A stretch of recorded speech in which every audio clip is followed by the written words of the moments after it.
News first ಆಯೋಜಿಸ್ತಾ ಇರುವ ಕರ್ನಾಟಕದ ಅತಿ ದೊಡ್ಡ ಇವಿ ಎಕ್ಸ್ಪೋ.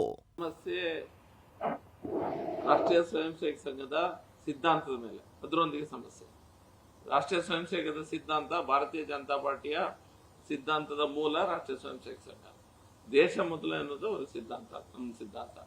ಆ ಸಿದ್ಧಾಂತದ ಬಗ್ಗೆ ಅವರಿಗೆ ಸ್ವಲ್ಪ ಸಮಸ್ಯೆ ಇದೆ. ಅದಕ್ಕೋಸ್ಕರ ಅವರು, ನಿಮ್ಗೆ ಗೊತ್ತಿದೆ, ನಾವು ಅದನ್ನು ಪ್ರತಿ ವರ್ಷ ಪ್ರತಿ ತಿಂಗಳಿಂದ ಈಗ ಏನೋ ಅಲ್ಲಿ ಇದಾಗ್ತಾ ಇದೆ, ಕ್ಯಾಬಿನೆಟ್ ರೀಶಫಲ್ ಆಗ್ತಾ ಇದೆ.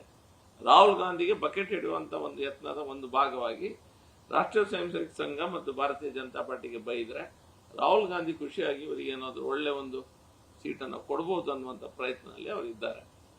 ಮಂಗಳೂರಿನ ಬಗ್ಗೆ ಕೋಮವಾದಿಗಳು ಅಲ್ಲಿಂದಾಗಿ ಅದು ಇದು ಏನಂತ ಹೇಳ್ತಾ ಇದ್ದಾರೆ. ಮೊದಲನೇದಾಗಿ number 1 safest city in India is Mangalore. World's 50th safest city is Mangalore. ಇದು ಯಾರೋ ಒಂದು ರಾಜಕೀಯ ಶಕ್ತಿಗಳು ಯಾರೋ ಬಂದು ಅವರು ಅಡ್ಮಿನಿಸ್ಟ್ರೇಷನ್ ಮಾಡಿ ಆಗಿದ್ದಲ್ಲ. ಇಲ್ಲಿನ ಕಲ್ಚರ್, ಇಲ್ಲಿನ ಸಂಸ್ಕಾರ ಸಂಸ್ಕೃತಿ ಆಗಿದೆ. ಅದಕ್ಕೋಸ್ಕರ ನಾವು ಸೇಫೆಸ್ಟ್ ಸಿಟಿಯಿಂದ ಇಂಡಿಯಾ ಕೆಲವು ಇದು ಸಮೀಕ್ಷೆಯಲ್ಲಿ ಬರ್ತದೆ. ಎರಡನೇದಾಗಿ, other than tax, highest GDP GSTP rate ಇರುವುದು ಅದರ್ ದನ್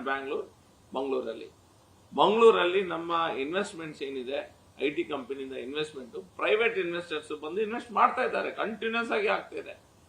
ಕಂಟಿನ್ಯೂಸ್ ಆಗಿ ವರ್ಕ್ ಸ್ಪೇಸಸ್ ಓಪನ್ ಆಗ್ತಾ ಇದೆ. ಸಾವಿರ ಸಂಖ್ಯೆಯಲ್ಲಿ ಇಲ್ಲಿ IT ಕಂಪನಿಯಲ್ಲಿ ಪ್ರೈವೇಟ್ ಎಂಟಿಟೀಸ್ ಮಾಡಿದಂತ IT ಕಂಪನಿಯಲ್ಲಿ ಕೆಲಸ ಮಾಡುವಂತವ್ರು ಇದ್ದಾರೆ. ನಾವು ಇವ್ರ ಹತ್ರ ಒಂದು IT ಪಾರ್ಕ್ ಅನ್ನ ಮಾಡಿ ಅಂತ ಹೇಳಿದ್ವಿ, ಅನೌನ್ಸ್ ಮಾಡಿದ್ರು. IT ಪಾರ್ಕ್ ಮಾಡ್ತೇವೆ ಮಂಗಳೂರಲ್ಲಿ ಅನ್ನೋ ನನ್ನ ಕ್ಷೇತ್ರದಲ್ಲಿ.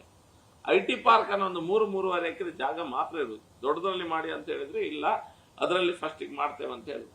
ಆ IT ಪಾರ್ಕಿಗೆ ಇನ್ನೂ ಸರಿಯಾದ ಟೆಂಡರ್ ಡಾಕ್ಯುಮೆಂಟ್ ಅನ್ನ ಸರಿಯಾಗಿ ಮಾಡುವಂತ, ನಾನು ಅಸೆಂಬ್ಲಿ ಒಂದ್ಸತಿ ಎತ್ತಿದ್ದೇನೆ, ಇನ್ನೂ ಸಹ ಟೆಂಡರ್ ಡಾಕ್ಯುಮೆಂಟ್ ಅನ್ನ ಸರಿಯಾಗಿ ಸರಿಪಡಿಸಿ ಮಂಗಳೂರಿಗೆ ಆಗುವಂತ ಒಂದು ವ್ಯವಸ್ಥೆಯಲ್ಲಿ ಮಾಡಲಿಕ್ಕೆ ಪ್ರಿಯಾಂಕ್ ಖರ್ಗೆಯಿಂದ ಆಗ್ಲಿಲ್ಲ.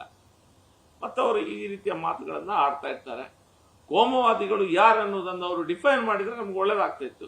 ಅವ್ರು ಈಗ ಯಾರ ಬಗ್ಗೆ ಮಾತಾಡ್ತಾರೆ? ಅವ್ರದ್ದು ವೋಟ್ ಬ್ಯಾಂಕ್, ಒಂದು ದೊಡ್ಡ ವೋಟ್ ಬ್ಯಾಂಕ್ ಇದೆ, ಅದು ಕೋಮವಾದಿಗಳಲ್ಲಿ ಜಾಸ್ತಿ ಇರುವಂತ ವೋಟ್ ಬ್ಯಾಂಕ್ ಇದೆ. ಅವ್ರ ಬಗ್ಗೆ ಮಾತಾಡ್ತಾ ಇದ್ದಾರಾ ಅಥವಾ ಬೇರೆಯವ್ರ ಬಗ್ಗೆ ಅವ್ರು ಮಾತಾಡ್ತಾ ಇದ್ದಾರೆ ಅನ್ನೋದು ನಮಗೆ ಪ್ರಶ್ನೆ. ನಮಗೆ ಮಾತ್ರ ಮಂಗಳೂರಿನ ಇಂಪ್ರೂವ್ಮೆಂಟಿಗೆ, ಮಂಗಳೂರಿನ ಡೆವಲಪ್ಮೆಂಟಿಗೆ ಅವ್ರದ್ದು ಯಾವುದೇ ಒಂದೇ ಒಂದು ಕೊಡುಗೆ ಇಲ್ಲ. ಅವರ ಡಿಪಾರ್ಟ್ಮೆಂಟ್ ಪರ್ಸೆಂಟೇಜ್ನ ಒಂದು ವ್ಯವಸ್ಥೆಯಲ್ಲಿ ಸಿಕ್ಕಿ ಹೋಗಿದೆ, ಇನ್ನೂ ಸಹ ಸಿಕ್ಕಿ ಬಿದ್ದಿದೆ. ನಮಗೇನು ಫಂಡ್ಸ್ ಅನ್ನ ಎಲ್ಲ ಅಲಾಟ್ ಮಾಡ್ತಾನೆ ಅಂತ ಹೇಳ್ತಾ ಇದ್ದಾರೆ, ಇನ್ನೂ ಸಹ ಎಲ್ಲೂ ಸಹ ಸರಿಯಾಗಿ ಫಂಡ್ಸ್ ರಿಲೀಸೇ ಮಾಡ್ತಾ ಇಲ್ಲ. ಅದೊಂದು ದೊಡ್ಡ ಮಾಫಿಯಾನೇ ಇದೆ ಅವರ ಡಿಪಾರ್ಟ್ಮೆಂಟ್ ಅಲ್ಲಿ. ಮತ್ತೊಂದಿನ ನಾವು ಅದನ್ನು ಹೇಳ್ತೇವೆ. ಈಗ ಮಾತ್ರ ಅವರು ಈ ರೀತಿ ಮಾತಾಡೋದನ್ನ, ರಾಷ್ಟ್ರೀಯ ಸ್ವಯಂ ಸೇವಕ ಸಂಘನ ಸಿಕ್ಕಲ್ಲಿ ನೋಡದಲ್ಲಿ ಒಂದೊಂದು ಅಟ್ಯಾಕ್ ಮಾಡೋದು, ನಾನು ಅದನ್ನ ರಿಜಿಸ್ಟ್ರೇಷನ್ ಮಾಡಿಸ್ತೇನೆ, ಅದನ್ನ ನಾನೇ ಮಾಡಿಸ್ತೇನೆ ಅನ್ನುವಂಥ ಮಾತಂತ ಹೇಳಿದ್ದಾರೆ. ಅವರಿಗೆ ಅಷ್ಟು ತಾಕತ್ತು ಇಲ್ಲ, ಅವರ ಹಿರಿಯರಿಗೂ ಆಗ್ಲಿಲ್ಲ. ಅವ್ರು ಯಾರಿಗೀಗ ಬಕೆಟ್ ಹಾಕಿಡ್ತಾ ಇದ್ದಾರೆ, ರಾಹುಲ್ ಗಾಂಧಿ ಇರ್ಬೋದು ಅಥವಾ ಅವರ ತಂಗಿಯ ಹೆಸರನ್ನ ತಾನು ಇಟ್ಕೊಂಡು ಏನು ಮೆರೆದಾಡ್ತಾ ಇದ್ದಾರೆ, ಇದರಿಂದ ಅದು ಮಾಡ್ಲಿಕ್ಕೆ ಸಾಧ್ಯನೇ ಇಲ್ಲ.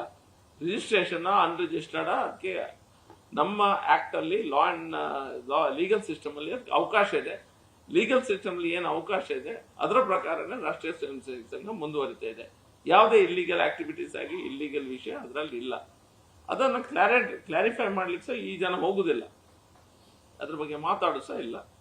ಸೊ ನಾವು ಅದನ್ನು ಅವರ ಈ ರೀತಿಯ ಒಂದು ಬೇಜವಾಬ್ದಾರಿ ಹೇಳಿಕೆ ಕರಾವಳಿ ಪ್ರದೇಶದ ಮೇಲೆ ಮತ್ತು ರಾಷ್ಟ್ರೀಯ ಸ್ವಯಂ ಸೇವಕದ ಮೇಲೆ ಏನು ಬೇಜವಾಬ್ದಾರಿ ಹೇಳಿಕೆಯನ್ನು ಕೊಡ್ತಾ ಇದ್ದಾರೆ, ನಾವು ಅದನ್ನು ಖಂಡಿಸ್ತೇವೆ. ಅವ್ರು ಕ್ಷಮೆಯನ್ನ ಕೇಳಬೇಕು. ಅವ್ರ ವೋಟರ್ಸ್ ಇಲ್ಲಿ ಇದ್ದಾರೆ, ನಾವು ಮಾತ್ರ ಅಲ್ಲ, BJP ಅವ್ರು ಮಾತ್ರ ಅಲ್ಲ, ಅವ್ರ ವೋಟರ್ಸ್ ಕರಾವಳಿ ಪ್ರದೇಶದಲ್ಲಿ ಇದ್ದಾರೆ. ಅವ್ರ ಮಾತಿಗೆ ಅವ್ರ ಕ್ಷಮೆಯನ್ನ ಯಾಚಿಸ್ಬೇಕಂತ ನಮ್ಮ ಕೋರಿಕೆ.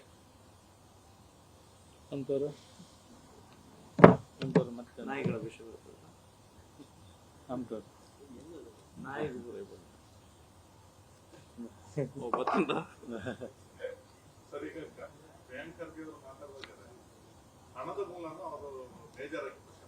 ಹಣದ RSS ಗೆ ಹಣದ ಮೂಲ ಏನಿದೆ ಅದೆಲ್ಲದೂ ಈಗ ಪಬ್ಲಿಕ್ ಡೊಮೇನ್ ಅಲ್ಲಿ ಇದೆ. ಎಲ್ಲಿಂದ ಏನು ವಿಷಯ, ಎಷ್ಟು ಜನ ತಮ್ಮ ಜೀವನವನ್ನ ಅದಕ್ಕಾಗಿ ಮುಡಿಪಾಗಿಟ್ಟಿದ್ದಾರೆ, ಕೆಲಸ ಮಾಡ್ತಾ ಇದ್ದಾರೆ ಅನ್ನೋದು ಎಲ್ಲರಿಗೂ ಗೊತ್ತಿರುವಂತ ವಿಷಯ. ನಮ್ದು ಯಾವ್ದೆಲ್ಲ ಟ್ರಸ್ಟ್ಗಳಿದೆ, ಯಾವ್ದೆಲ್ಲ ಸ್ಟ್ರಕ್ಚರ್ಸ್ ಇದೆ, ಅದಕ್ಕೆಲ್ಲದೂ ಸಹ ಒಂದೊಂದು ಸಂಘನಿಕೇತನಕ್ಕೆ ತೆಗೆದುಕೊಂಡು ಅದಕ್ಕೊಂದು ಟ್ರಸ್ಟ್ ಇದೆ, ಮತ್ತೊಂದು ಕಡೆ ಹೋದ್ರೆ ಅದಕ್ಕೊಂದು ಟ್ರಸ್ಟ್ ಇದೆ. ಅದು ಎಲ್ಲಿಂದ ದುಡ್ಡು ಬಂದಿದೆ ಎಲ್ಲದೂ ಸಹ ಬ್ಲಾಕ್ ಅಂಡ್ ವೈಟ್ ಅಲ್ಲಿ ಇದೆ. ಯಾವುದೇ ಅದನ್ನು ಮುಚ್ಚುಮರೆ ಮಾಡಿ ಯಾವ್ದು ಕೆಲಸ ಆಗ್ತಾ ಇಲ್ಲ. ಆ ವ್ಯಕ್ತಿಗೇನೋ ತಲೆಯಲ್ಲಿ ಇದನ್ನ ರಿಜಿಸ್ಟ್ರೇಷನ್ ಮಾಡಬೇಕು, ರಿಜಿಸ್ಟ್ರೇಷನ್ ಮಾಡಿದ್ರೆ ಮಾತ್ರ ಅದು ಲೀಗಲ್ ಇಲ್ಲೀಗಲ್ ಅನ್ನುವಂಥದ್ದು ಇದೆ. ಅವ್ರು ಕೋರ್ಟಿಗೆ ಹೋಗ್ಬೋದು, ಅವ್ರು ಆಗದಿದ್ರೆ ಕೋರ್ಟಿಗೆ ಹೋಗ್ಲಿ, ಕೇಸ್ ಹಾಕ್ಲಿ, ನೋಡ್ತೇವೆ ನಾವು. ಸುಮ್ಮನೆ ಇದೆಲ್ಲ ಹಿಟ್ ಅಂಡ್ ರನ್ ಸ್ಟೇಟ್ಮೆಂಟ್ಸ್ ಇಡೀ ದಿನ ಅದನ್ನೇ ಮಾಡ್ತಾ ಇದ್ದಾರೆ. ಮತ್ತು ಅವ್ರು ಹೇಳಿದ್ರಾಗ ಅಧಿವೇಶನದಲ್ಲಿ ಯಾರು ಏನು ಕೇಳಿದ್ರು ಸಹ, ಏನು ಪ್ರಶ್ನೆ ಇದ್ರು ಸಹ, ಈ ವ್ಯಕ್ತಿ ಒಂದು ಎದ್ದು ನಿಂತು ನನಗೆ ಎಲ್ಲರಿಗಿಂತ ಜಾಸ್ತಿ ಗೊತ್ತಿದೆ ಅನ್ನುವಂಥದ್ದಂತ, ಸರ್ವಜ್ಞನಿಗಿಂತ ಸಹ ನನಗೆ ಜಾಸ್ತಿ ಗೊತ್ತಿದೆ ಅನ್ನುವಂಥ ಒಂದು ಸಮಸ್ಯೆ ಅವರಿಗಿದೆ. ಸೈಕಲಾಜಿಕಲ್ ಅಥವಾ ಫಿಸಿಕಲ್ ಗೊತ್ತಿಲ್ಲ ಅಂತ ಸಮಸ್ಯೆ ಮಾತ್ರ ಇದೆ ಅವರಿಗೆ. ಜನ್ವಿನ್ ಆಗಿ ಹೇಳುದು, ಸುಮ್ಮನೆ ರಾಜಕೀಯವಾಗಿ ಅವ್ರನ್ನ ಮೋದಿಸಿಗೆ ಇನ್ಸಲ್ಟ್ ಮಾಡ್ಲಿಕ್ಕೆ ಹೇಳ್ತಾ ಇಲ್ಲ. ಈ ಹ್ಯಾಸ್ ಸಮ್ ಇಶ್ಯೂಸ್. ಧನ್ಯವಾದ.